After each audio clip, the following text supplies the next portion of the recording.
Guten Tag, ich möchte heute einige Gedanken mit Ihnen teilen zu den Lehren, die wir ziehen können aus der aktuellen Corona-Krise für den Bereich der Klima- und Energiepolitik. Ich möchte das anhand von drei Begriffen tun, den Begriffen der Vulnerabilität, der Resilienz und der Solidarität. Ich beginne mit dem ersten Begriff, mit dem Begriff der Vulnerabilität. Wir leben in einer hocheffizienten und hochvernetzten Weltwirtschaft, die uns in den vergangenen Jahrzehnten in Europa einen enormen Wohlstand beschert hat. Die Corona-Pandemie hat uns nun gezeigt, wie vulnerabel, wie anfällig dieses System ist und wie schnell die geglaubte Stabilität unserer Gesellschaft erschüttert werden kann. Was bedeutet das für den Bereich der Klima- und Energiepolitik? Ich denke, die Corona-Pandemie hat uns vor Augen geführt, dass wir gut beraten sind, die Warnungen der Klimawissenschaftler zu den Risiken eines fortschreitenden Klimawandels sehr, sehr ernst zu nehmen und eben auch endlich entsprechend zu handeln. Auch vor dieser Pandemie gab es, vor allem im Nachgang der SARS-Krise Anfang des Jahrhunderts, entsprechende Warnungen und Szenarien. Aber es wurde eben nicht danach gehandelt. Die Corona-Pandemie sollte also ein Weckruf sein, dass wir nun sehr schnell auf eine klimaneutrale Weltwirtschaft umsteuern müssen. Darüber hinaus sollte es unser Augenmerk noch stärker als bisher auf die Notwendigkeit einer sehr intensiven Klimaanpassungspolitik lenken, denn die Minderung von Treibhausgasen allein wird uns wohl nicht mehr vor den Folgen des Klimawandels schützen können.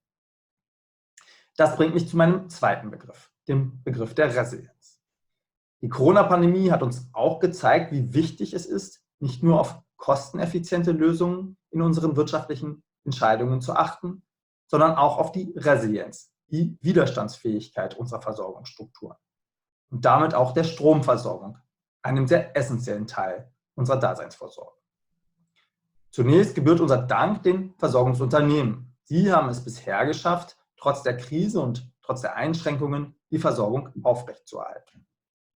Dennoch sollten wir uns die Frage stellen, wie gut wir bei der Stromversorgung im Fall von systemischen Krisen aufgestellt sind.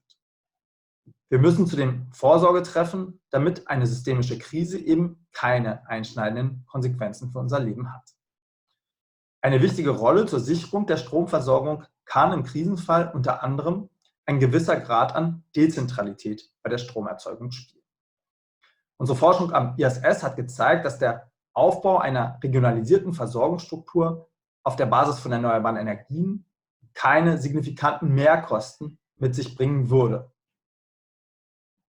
So kann im Rahmen einer Krise die Grundversorgung mit Strom sichergestellt und damit auch der Ausbreitung auf andere Lebensbereiche vorgebeugt werden.